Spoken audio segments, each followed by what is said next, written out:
तो चलिए जान लेते हैं आज के मुख्य समाचार। बने रहिएगा आप हमारे साथ, कई अपडेट है, नई जानकारी है। जी हाँ दोस्तों, कई सारी जानकारी आपके लिए लेकर आए हैं जो आपके फायदे की है, तो बने रहिएगा अंत तक। वीडियो को लाइक कर दीजिए। चलिए शुरू करते हैं।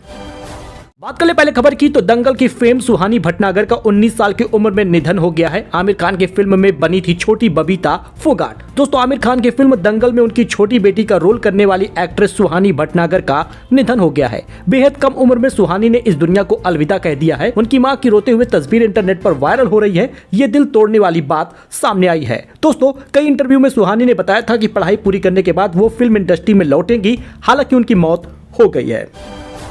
वह दिव्यांग पेंशन हुआ या वृद्धावस्था पेंशन हुआ, अब आपको 1500 रुपए मिलेगा, यानी हर महीने का 1500 के हिसाब से 3 महीने के अंतर के बाद 4500 रुपए मिलेगा। अप्रैल से ये मिलना शुरू भी हो जाएगा। भाजपा के घोषणा पत्र में शामिल था 1500 रुपए, जो सरकार ने अपने बजट में ऐलान कर दिया है।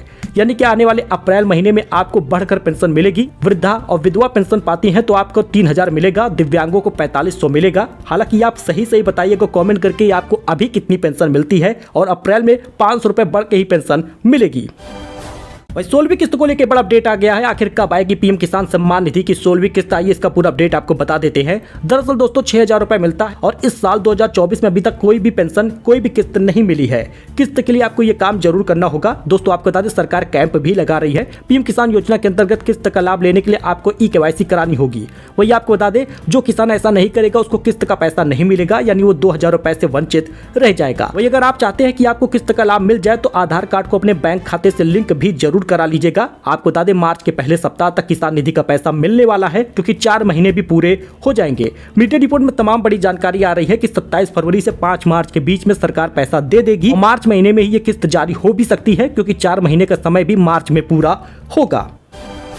वही पुलिस भर्ती परीक्षा पास कराने के लिए 10 लाख में ठेका, गिरफ्त में आए हैं 2 आरोपी। बताया ऐसा खेल के अधिकारी हैरान रह गए हैं। आगरा में पुलिस भर्ती परीक्षा में 10-10 लाख रुपए में पास कराने का ठेका लेने वाले 2 ठगों को एसटीएफ और हरि पर्वत पुलिस ने गिरफ्तार किया है।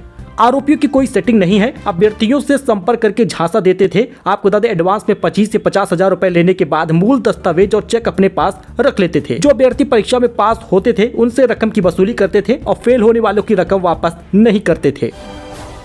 वह यूपी बनेगा फार्मा हब। 4 दिग्गज कंपनियां बड़े स्तर पर निवेश को तैयार हो गई है। देश की नामचीन मेडिकल कंपनियों को काफी ज्यादा रास आ रही है। इसके चलते प्रदेश में फार्मा सेक्टर की दिग्गज कंपनियां बड़े स्तर पर निवेश के लिए उत्सुक दिखाई पड़ रही हैं। वही दोस्तों, यूपी में पुलिस भर्ती से पहले परीक्षा में सेंध लगाने की कोशिश, सॉल्वर गिरोह के 18 सदस्य गिरफ्तार हुए हैं। जी हां, उत्तर प्रदेश पुलिस विभाग की सबसे बड़ी भर्ती परीक्षा में सॉल्वरों ने सेंध लगाने की पूरी कोशिश की थी। हालांकि वे सफल नहीं हो पाए। एसटीएफ और पुलिस ने अब तक ऐसे 18 लोगों को गिरफ्तार किया है। पुलिस ने वाराणसी, झांसी और आगरा में पेपर लीक कराने के अभ्यर्थियों को ठगी के प्रयास में जुटे अलग अलग गिरोह के 6 सदस्य को गिरफ्तार किया है। वही सीएम योगी को पीएम देखना चाहते हैं गोल्डन बाबा, नंगे पैर रहने की खाई है कसम। गोल्डन बाबा हमेशा गले में सोने की चेन और कवच और कानों में कुंडल, कान के फूल और सोने की करधनी, कंगन, कड़े, हाथों में सोने की अंगूठी और साथ ही हाथों में सोने के लड्डू गोपाल को लिए रहते हैं। जी हाँ, इसीलिए इनको गोल्डन बाबा कहते हैं। अब इन्होंने एक कसम भी खा ली है। इन्होंने कहा कि जब तक सीएम योगी को पीएम के रूप में नहीं देख लेंगे तब तक नंगे पैर ही रहेंगे। वही सीएम योगी बोले अगर कोई समस्या है तो हमें बताएं, समाधान अवश्य किया जाएगा। उत्तर प्रदेश के मुख्यमंत्री योगी आदित्यनाथ ने कहा लोकतंत्र में संवाद कर विशेष महत्व होता है। इसके साथ ही उन्होंने राज्य की जनता से आह्वान किया है कि किसी को कोई समस्या होती है तो उसकी परेशानी के बारे में सीधे शासन को सूचित करे, समाधान किया जाएगा। वही बसपा नेता अनुपम दुबे की 160 करोड़ रुपए की ज्यादा की संपत्ति जब्त हो गई है। इंस्पेक्टर की हत्या में काट रहा है सजा। जी हां, बसपा नेता अनुपम दुबे की 160 करोड़ की संपत्ति जब्त की गई है। वही लोकसभा चुनाव 2024 से पहले योगी सरकार ने महिलाओं के लिए दिया है बड़ा तोहफा। जी हां, इस योजना की बढ़ा दी है राशि। आपको पता ही है कि कन्या सुमंगला की योजना में जो पैसा 15,000 मिलता था, वो सरकार ने अपने मैनिफेस्टो में यानी विधानसभा के सत्र में ही 25,000 करने का वादा किया था, जो अब अप्रैल से शुरू भी हो जाएगा। यानी अप्रैल में जब आप अब कन्या सुमंगला योजना के लिए अप्लाई करेंगे तो कुल आपको 25,000 रुपए मिलेगा। इससे पहले 15,000 दिया जा रहा था। वही गुलाम नबी आजाद बोले कांग्रेस पार्टी खत्म हो रही है, इसकी वजह कुछ लोगों की कमजोरियां और अहंकार है, और भी लोग पार्टी छोड़ेंगे। जम्मू कश्मीर के पूर्व सीएम और डेमोक्रेटिक प्रोग्रेसिव आजाद party DPAP chairman Ghulam Nabi Azad ने कांग्रेस में चल रही उथल पुथल को लेकर बयान दिया है। जम्मू कश्मीर के पुंछ में कहा कि कुछ लोगों की कमजोरी और अहंकार के कारण सबसे पुरानी पार्टी खत्म हो रही है। वही कमलनाथ और नकुलनाथ के भाजपा ज्वाइन करने की अटकलें तेज हो गई हैं। दोनों चार्टर्ड प्लेन से दिल्ली रवाना हुए हैं। दिग्विजय सिंह बोले उनसे ऐसी उम्मीद नहीं थी। जी दोस्तों, मध्य प्रदेश के पूर्व सीएम कमलनाथ और उनके बेटे छिंदवाड़ा कांग्रेस सांसद नकुलनाथ के बीजेपी में शामिल होने को लेकर अटकलें तेज हो गई हैं। इस बीच कमलनाथ और नकुलनाथ के साथ दिल्ली के लिए रवाना हो गए हैं। उनके प्रोग्राम में शुक्रवार को बदलाव हुआ है।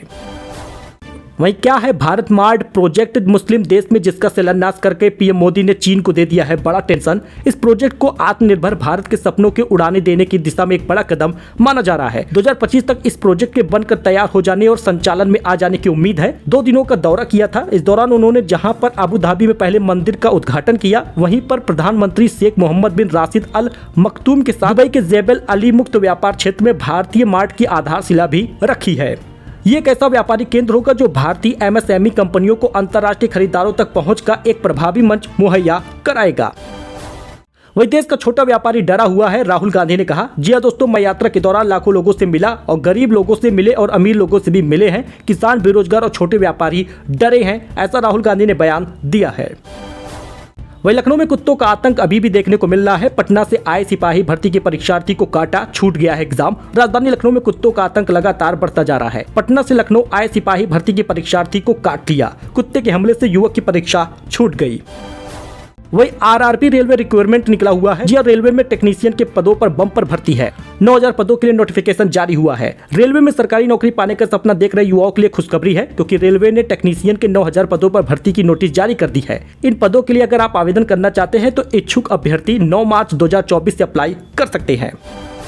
वही भरत तख्तानी से अलग होने के बाद ईसा देओल राजनीति में लेंगी एंट्री। मां हेमा मालिनी ने दिया है बड़ा हिंट। ईसा देओल अपनी मां हेमा मालिनी की तरह ही एक्ट्रेस है। हालांकि शादी के बाद उन्होंने काम करना कम कर दिया था, लेकिन अब कहा जा रहा है कि एक्ट्रेस वापस काम पर यानी कि फिल्मों में फोकस करने वाली हैं। हालांकि उन्होंने ये भी कहा कि अब वो राजनीति में भी एंट्री ले सकती हैं।